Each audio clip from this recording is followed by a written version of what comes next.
Encantado, nos encontramos en esta segunda parte de la sesión de hoy, miércoles 29 de noviembre de 2023, clase esta dirigida fundamentalmente a mis alumnos de la sección G de Derecho Penal 2, Derecho Penal Parte Especial de la Escuela de Derecho de la Universidad Central de Venezuela. Mi nombre es Ángel Serpa Ponte y estas clases virtuales están todas ubicadas en mi canal YouTube, Ángel Serpa Aponte, al cual los invito se suscriban para que conozcan allí mis criterios vinculados al derecho penal, sigan la relación de esta clase, le toquen la campanita, le den like y además inviten a los demás, porque creo que es un aporte importante de mi parte sin falsas vanaglorias. En la sesión anterior les había recomendado yo, lo cual reitero ahora, este libro, para el tema que nos ocupa, este libro del autor colombiano Jesús Orlando Gómez López, El homicidio, un libro bien interesante en varios tomos donde profundiza todos los aspectos relativos a este delito. También habíamos abordado las hipótesis del homicidio calificado presentes en el artículo 406 del Código Penal, bien sea en lo que atañe a la muerte del ascendiente o la muerte del descendiente o el del cónyuge o el magnicidio como muerte del presidente de la República. Habíamos dicho que también había una especie de despojo de las hipótesis del matricidio o del conyugicidio en relación a la mujer, que sería el uxoricidio, por lo que establece el artículo 57 de la Ley Orgánica sobre el derecho de la mujer a una vida libre de violencia, con una pena de 20 a 25 años, el famoso femicidio, pero particularmente el femicidio agravado del artículo 58 de esa ley, que conlleva una pena de 28 a 30 años. Nótese que allí dentro de ese numeral primero se habla de cuando existe una relación de afectividad, que no solamente es una relación de afectividad, digamos, sentimental hombre-mujer, sino que también una relación de afectividad de contenido parental. Dicho en otras palabras, lo que nos convoca ahorita en esta sesión de hoy es ir abordando la hipótesis del llamado homicidio agravado, que se encuentra presente en el artículo 407 del Código Penal. Dos son las hipótesis de ese homicidio agravado. Nota que, a diferencia de la última pena que habíamos abordado, la del numeral tercero del artículo 406, que va de 28 a 30 años, o inclusive la pena del femicidio agravado, que está en el artículo 58 de la Ley Orgánica sobre el Derecho a la Mujer, con esa pena de 28 a 30 años, ahora en el homicidio agravado hay una disminución de ese quantum sancionatorio, con una pena de 20 a 25 años de presidio. Nota que se vuelve al concepto de presidio, a la sanción de presidio. Si tú revisas el artículo 9 del Código Penal, te das cuenta de la diferenciación que hay entre la pena de prisión y la pena de presidio. Aunque los centros de reclusión son exactamente los mismos, la penitenciaría en Venezuela, tanto para delitos prisionables como para delitos prisionables como para delitos presidiables. Pero les he dicho que en lo que atañe a las penas accesorias, notarán la diferencia cuando vean que son menos las penas accesorias a quien es condenado por un delito prisionable, artículo 16 del Código Penal, con 2 penas accesorias, frente a quien se ha condenado a un delito presidiable, artículo 13 del Código Penal, con 3 penas accesorias. Bueno, vamos entonces, sin más, a abordar la hipótesis del homicidio agravado que están presentes en el artículo 407. Son 2. El famoso fratricidio, dice, para los que lo perpetren en la persona de su hermano. Es decir, quien perpetre el homicidio en la persona de su hermano. Nota que la palabra perpetrar alude a una relación directa, no solamente en el ámbito parental entre víctima y victimario, sino a una relación de ejecutividad material del hecho. Fíjate que no habla de participar, sino habla de perpetrar.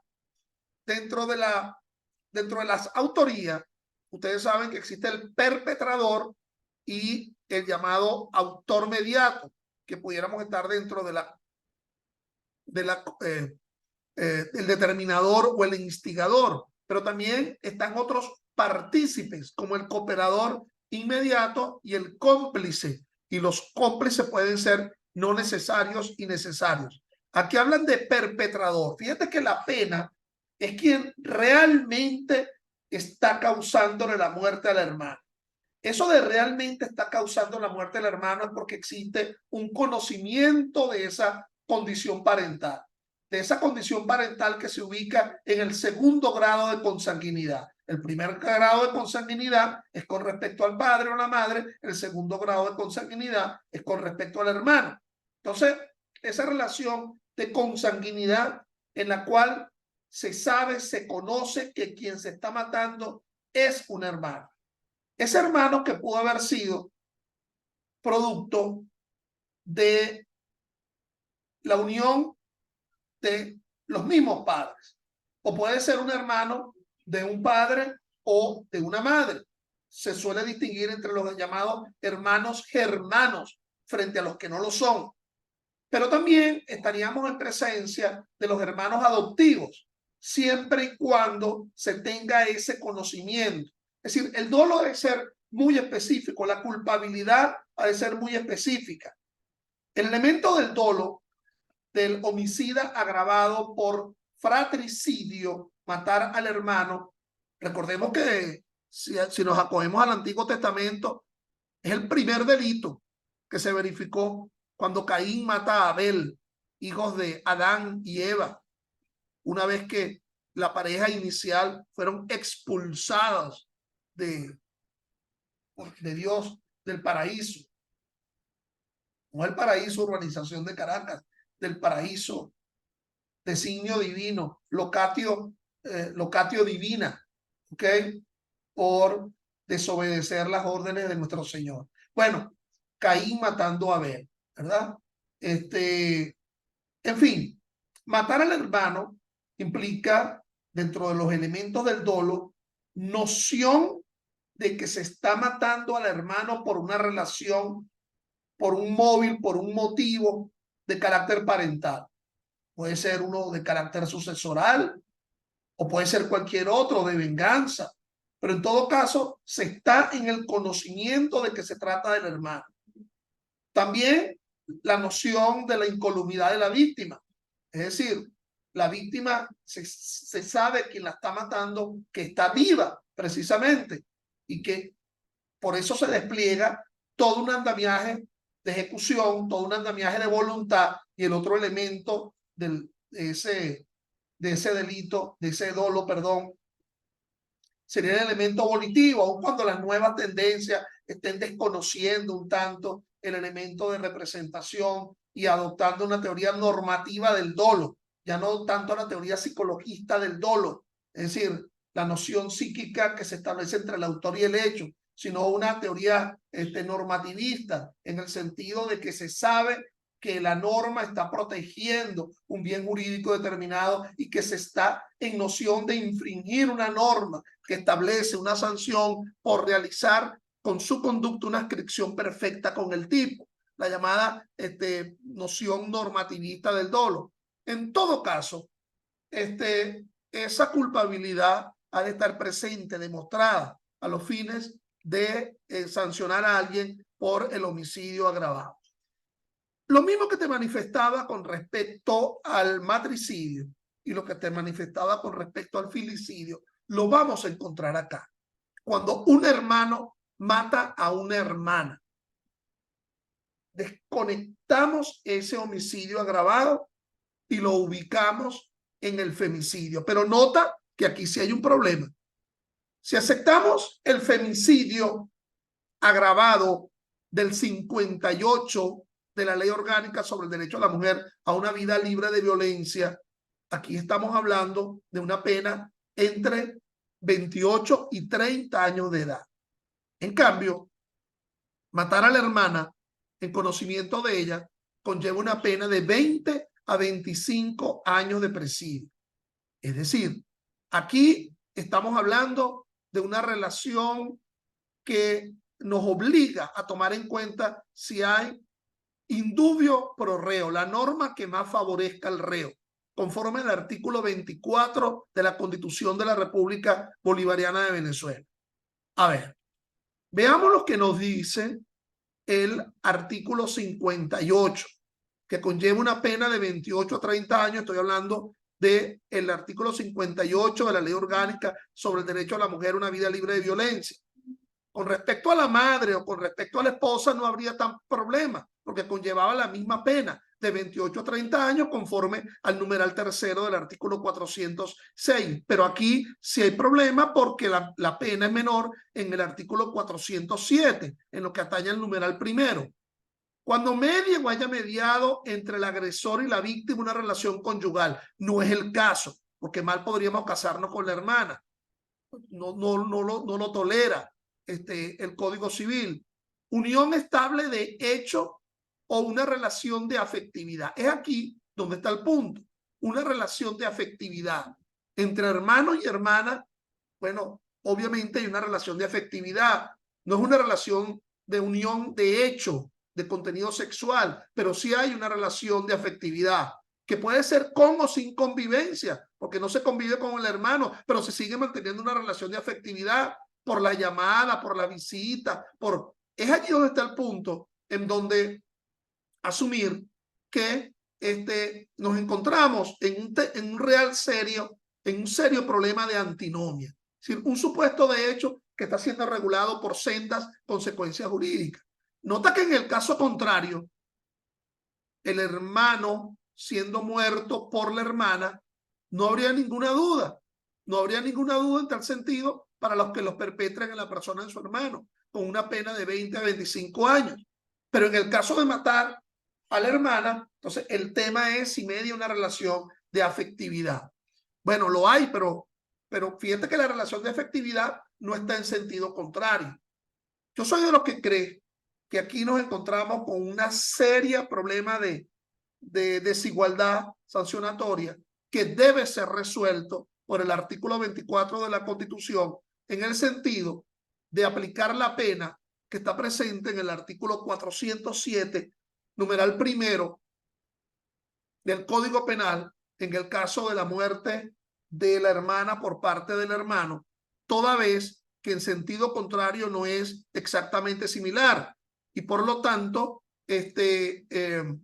nótese que acá, en ese numeral primero del artículo 58, no se habla de un problema de desprecio de género o de odio, sino que simplemente en el marco de una relación de afectividad. Entonces, sencillamente esa relación de afectividad es similar en el ámbito de la hermana que tiende a matar al hermano. Y yo creo que la duda razonable debe ser interpretada en el sentido de aplicar el numeral primero del artículo 407 del Código Penal. Es mi personal criterio. El segundo ejemplo, la segunda hipótesis, la establece el numeral 2 del artículo 407. Para los que cometan en la persona, o sea, para los que cometan el homicidio, en la persona del vicepresidente ejecutivo de la República, de alguno de los magistrados del Tribunal Supremo de Justicia, de un ministro del despacho, de un gobernador de estado, de diputados, de la Asamblea Nacional, del alcalde metropolitano, de los alcaldes, de algún rector o rectora del Consejo Nacional Electoral, o del defensor del pueblo, o del procurador general, o fiscal general, o contralor general de la República, o de algún miembro del alto mando militar, de la policía. Y es hasta allí donde yo digo mi lectura ha sido francamente ociosa. Es una ociosidad haber leído esto. Porque después de decir de la policía, en el numeral segundo del artículo 407 dice, o de algún otro funcionario público, siempre que con respecto a estos últimos el delito se hubiera cometido a causa de sus funciones. Es decir, es la muerte de algún funcionario público, cualquiera sea, alto funcionario público, medio funcionario público, bajo funcionario público, en atención a sus funciones. Matar al funcionario público solamente como por el móvil de haberse sentido afectado por las funciones del funcionario público. Múltiples serían los ejemplos. Recuerden ustedes con sus estudios de Derecho Administrativo cómo está dividida la Administración Pública Nacional. Primera, en una conformación horizontal, poder público nacional integrado por el poder ejecutivo, el poder legislativo, el poder ciudadano, el poder judicial, el poder electoral, luego un poder desde el punto de vista regional, las gobernaciones, las asambleas legislativas, los consejos legislativos regionales, los municipios con sus consejos municipales, pero también en una función la administración pública descentralizada con las corporaciones de desarrollo regional, empresas del Estado, en fin, todo este andamiaje de servidores públicos que configura lo que se denomina funcionario público en atención a sus funciones. Múltiples son los ejemplos. 40.000 disertaciones tendríamos que abordar para abordar todas las hipótesis que pudieran estar presentes. Acá, matar al juez porque decidió en contra mía, matar al policía porque me detuvo, matar al funcionario administrativo porque no me concedió el acto administrativo de efectos particulares, no me concedió la licencia de conducir, no me concedió el permiso para establecer el kinder, no me concedió la licencia de expendio de licores para poder vender licor en los cines, porque ahora en los cines también están vendiendo licores, por si no lo sabían. Entonces, en razón de sus funciones, y un dolo muy específico, es decir, la conectividad en ese dolo ha de estar vinculado a esa atribución de funciones. Si la muerte fue una muerte de una persona francamente desconocida por mí, estoy matando a uno desconocido por un motivo fútil o innoble, entonces no se trata de un problema de razón de las funciones, es decir, es por la ausencia de un motivo fútil o innoble, o si se mata a otro, bueno, supuse que realmente era la forma de resolver un asunto y entonces acudí al homicidio intencional sin que yo supiera ninguna vinculación en relación a las funciones, no estaríamos dentro del supuesto del artículo 407. Nótese que aquí no se está hablando en el 407 de la muerte de un alto funcionario público.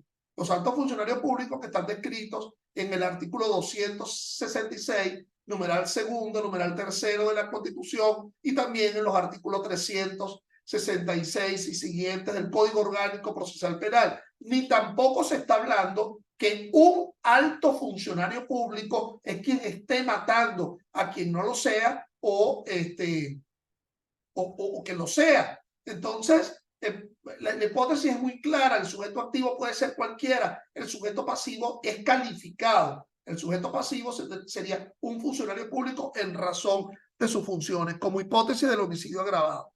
Ustedes preguntarán, bueno, ¿y si es mujer esa funcionaria pública? Si es mujer, entonces no estaríamos despojando también la hipótesis número 2 del artículo 407. Bueno, porque es que en realidad matar en atención a sus funciones es distinto a un problema de desprecio de género. Es decir, la modalidad culpabilística es distinta, es diferenciada. No se trata de una muerte por un desprecio de la condición de mujer, sino por algo que esté vinculado al ejercicio funcional del cargo de la víctima. Entonces, bueno, ello como hipótesis de ese artículo 407. De aquí, estimados míos, nos vamos a ir entonces a el artículo 408. Un instituto muy interesante. El homicidio concausal. Yo voy a leer la norma. 408 del Código Penal. En los casos previstos en los artículos precedentes, ¿cuáles son entonces los artículos precedentes? 405, homicidio intencional. 406, todas las variables del homicidio calificado. 407, las dos variables del homicidio agravado.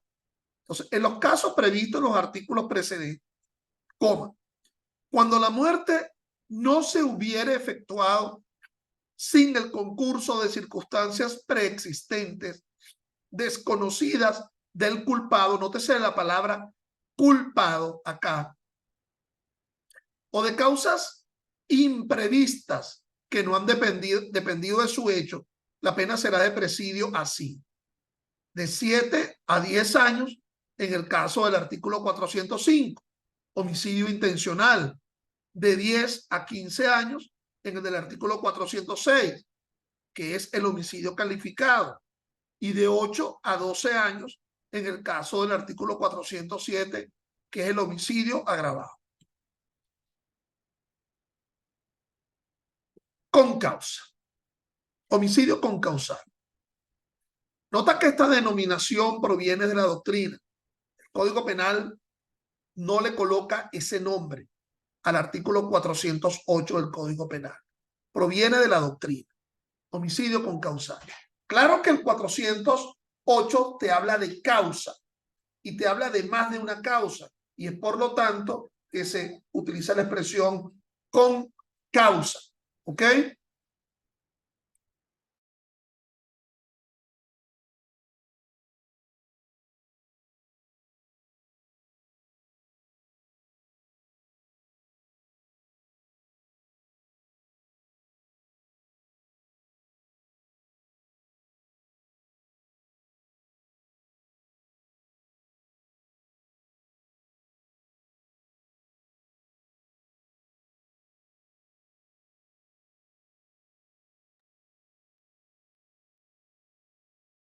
Fíjense entonces, en el homicidio con causal hay un causante inicial, un causante originario. Él quiere matar a alguien. Él quiere matar a alguien conforme a alguna de las circunstancias del 405 al 408. ¿Ok? Quiere matar al presidente de la República, quiere matar al papá, al abuelo, quiere matar a otro en la realización de un robo, quiere matar a otro por incendio, quiere matar al funcionario público en atención a sus funciones. Ese es su dolo, ese es su propósito.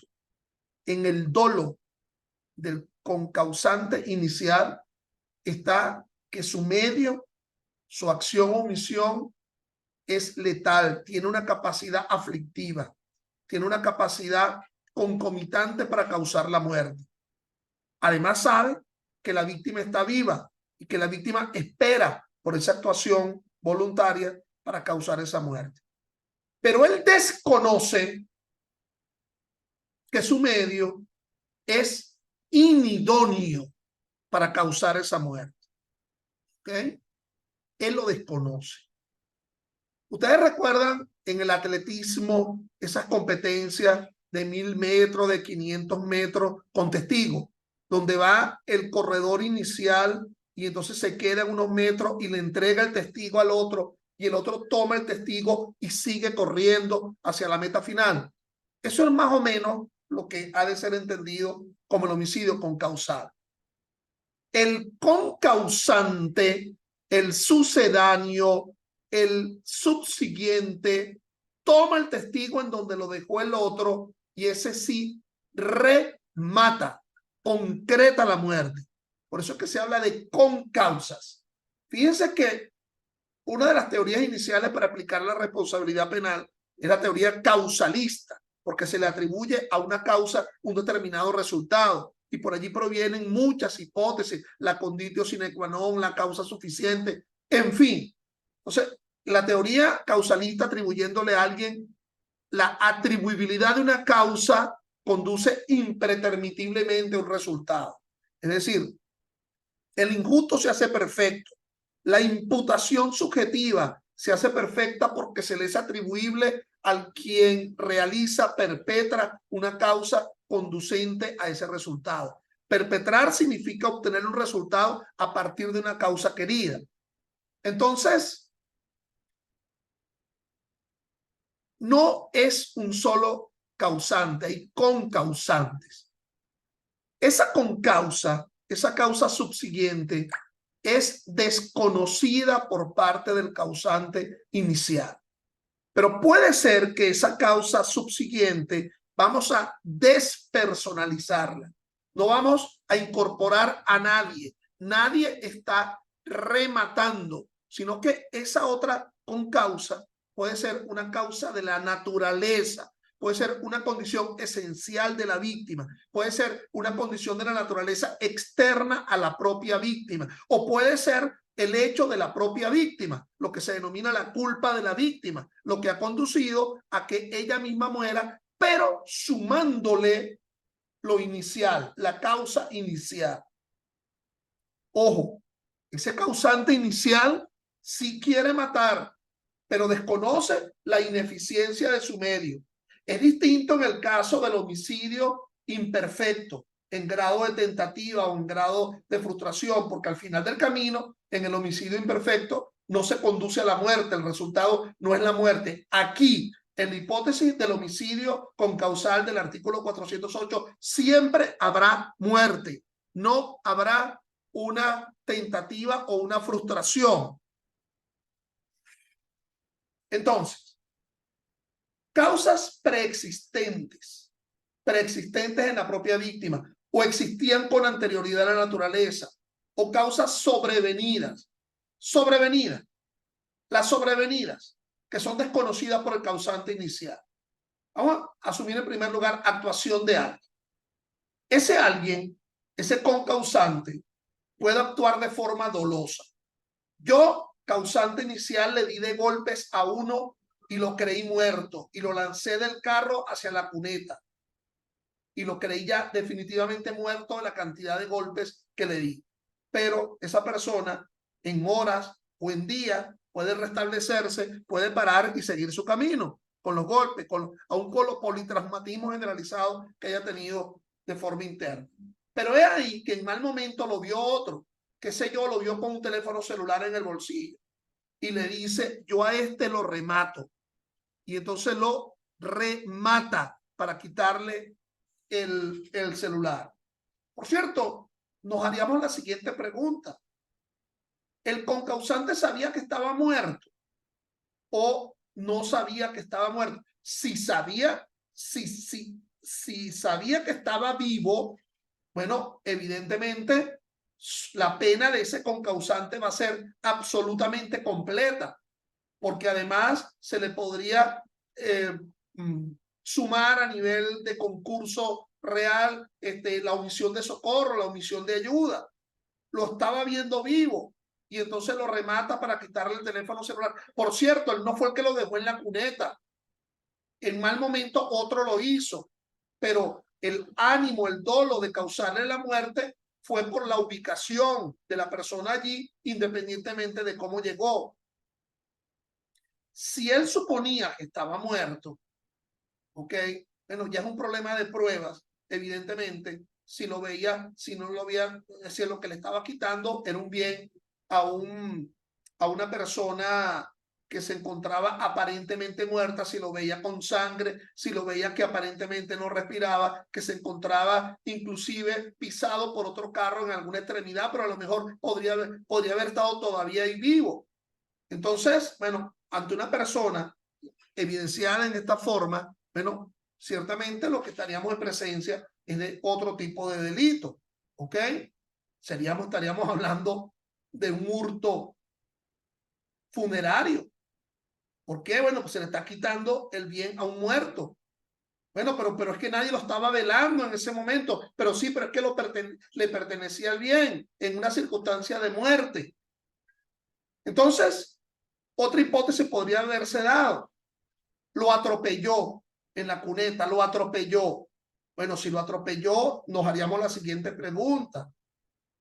Su nivel de imprudencia, su nivel de negligencia, es de tal nivel que él, inclusive en una autopista a medianoche, debía prever que alguien se encontraba allí muerto, un problema de imputación objetiva, de previsión del resultado, de imprimir el riesgo, el dominio del riesgo, dónde estaba el mayor riesgo, en la mala conducción o el hecho de que se encontrara en la cuneta.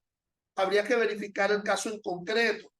Pero lo que te quiero significar es que estas hipótesis que te estoy abordando acá, de 7 a 10 años, de 10 a 15 y de 8 a 12, es para el causante inicial, el que quería causar la muerte, pero que definitivamente la persona murió, pero no por la actuación que él ha realizado. Él hizo todo lo necesario, mas sin embargo sabía de la inidoneidad del medio, y por ello el legislador busca esta fórmula. Fíjate que estaríamos hablando de 7 a 10 años en el caso del homicidio intencional, cuando en el homicidio intencional que se ha conducido por la causa deriva el resultado, la pena es de 12 a 18 años. En el caso del homicidio calificado, de 10 a 15 años, cuando ya sabemos, y aquí no se discrimina con respecto a la hipótesis del numeral primero, del numeral segundo o del numeral tercero del artículo 406, numeral tercero del artículo 406, que inclusive tiene una pena de 28 a 30 años, y aquí se disminuye de 10 a 15, y de 8 a 12 años en el del artículo 407, cuando sabemos que la pena del 407 iría de 20 a 25 años, y aquí es de 8 a 12 años. Entonces, fíjense que en el caso del artículo 407 quise matar a un funcionario público en razón de sus funciones, quise matar al hermano. En el caso del artículo 406 quise matar al presidente de la República, quise matar al abuelo, y al final muere es por una circunstancia sobrevenida. Esa circunstancia sobrevenida pudo haber sido no solamente la actuación de otro, sino una circunstancia preexistente en el propio cuerpo. Por ejemplo, el famoso corazón ubicado hacia un lado distinto, centímetros, milímetros distintos. La famosa circunstancia a partir de la cual la persona apenas sangra, no puede coagular su sangre y muere desangrado. Bueno, esas hipótesis, el que se guarece bajo el árbol después que otro le dio de golpe creyéndolo muerto y el árbol le cae encima. El que deja al otro en una calle y entonces ocurre un desastre natural, un terremoto, pero si no lo hubiese dejado creído por mí que estaba muerto en la calle, no le hubiese caído la columna encima. Entonces son circunstancias que son desconocidas, preexistentes. Fíjense, la doctrina nos habla de lo siguiente: es concausal porque existe una circunstancia preexistente desconocida por el sujeto activo, puesto que remite al delito de homicidio simple, calificado o homicidio agravado del 408. El sujeto activo ejecuta una acción para obtener un resultado, la muerte, pero ella por sí sola no es suficiente para obtener el resultado deseado. Usando ejemplo, querer matar a otro con la navajita del corta uña. El sujeto tiene la intención de matar, bien sea 405, 6 o 7, tiene el dolo, pero a diferencia del resultado en los anteriores artículos, el resultado no puede darse por ello, sino por otras circunstancias. En el homicidio concausal, la acción no es suficiente para ocasionar el resultado buscado. Exige la existencia de una concausa. ¿Qué es una concausa? No, le preguntamos a Grisanti. Puede estar presente en la víctima, puede ser sobrevenida, aparece después. De acuerdo con el ejemplo, la persona rasguñó al otro con el corta uña con la intención de matarlo, pero el medio no era suficiente para lograr el resultado que pretendía. Pero la persona quien se hiere con la navajita del corta uña era hemofílica, y a pesar de lo pequeño de la herida, la persona muere desangrada, o por ser cardíaca le da un infarto de la impresión y muere. Lo que habíamos hablado anteriormente sobre la posibilidad del medio moral. Entonces, las circunstancias preexistentes, hay algunas que forman parte del propio sujeto pasivo. Enfermedades como la diabetes, la hemofilia, el que sufre el corazón. Las circunstancias sobrevenidas son causadas por casos fortuitos, fuerza mayor. Es decir, esas circunstancias tienen que ser desconocidas por el sujeto activo. Y nos preguntamos por qué la pena es menor en el delito concausal. La acción ejecutada por el sujeto activo no fue suficiente para producir el resultado, que era la muerte del otro, sino que es producto de una circunstancia preexistente desconocida. Fíjense que aquí nos vamos a plantear como varios problemas en la medida del tiempo. El problema 1 El heridor solo tuvo la intención de herir y resulta la muerte. El resultado no querido sobrepasa la intención. Nos encontramos con un homicidio preterintencional. El heridor tuvo la intención de matar, pero la muerte no resulta de un solo hecho, homicidio concausal. El agente tuvo la intención de matar al sujeto pasivo. El resultado típicamente antijurídico coincide con la intención del agente. Ahora fíjate, si la circunstancia es conocida por el culpado, ya no obra la concausa y el hecho será un homicidio intencional simple. El individuo sabe que dispara sobre un hemofílico. La condición es que la circunstancia preexistente sea desconocida por el culpado, lo cual es distinto si ambos queremos matar al mismo tiempo. Tú lo tomas por el pie, yo lo tomo por las extremidades y lo lanzamos al grito de 1, 2 y 3, lo lanzamos al mismo momento por la plataforma, por la platabanda hacia abajo. Aquí no estamos hablando de una sucedaneidad histórica, de una relación en momentos, en etapas, sino que existe una coetaneidad, una contemporaneidad en el propio acto ejecutivo de causar la muerte, todo al mismo tiempo. Ya volveremos sobre esta contemporaneidad en causar la muerte cuando hablemos de la hipótesis del 424, que habla de la llamada complicidad correspectiva, cuando todos ejecutan el hecho, pero por un problema probatorio no se puede determinar cuál fue realmente el causante de la muerte. Entonces, no confundir otra hipótesis que abordaremos, que es el del homicidio preterintencional con causal, descrito en el 410 del Código Penal, que allí sí se quiso lesionar, pero por una circunstancia desconocida, al final del camino resultó la muerte. Hay alguna jurisprudencia, ¿verdad?, de la Sala de Casación Penal. Por ejemplo, vamos a ver si nos queda tiempo, porque esto ya... Esta es la 553-00. Esta causa imprevista sobrevenida es un elemento con causal activo que se une al hecho insuficiente del culpable para producir la muerte, por lo que nos encontramos en presencia de un homicidio con causal. La normal es el individuo que le da un golpe en el estómago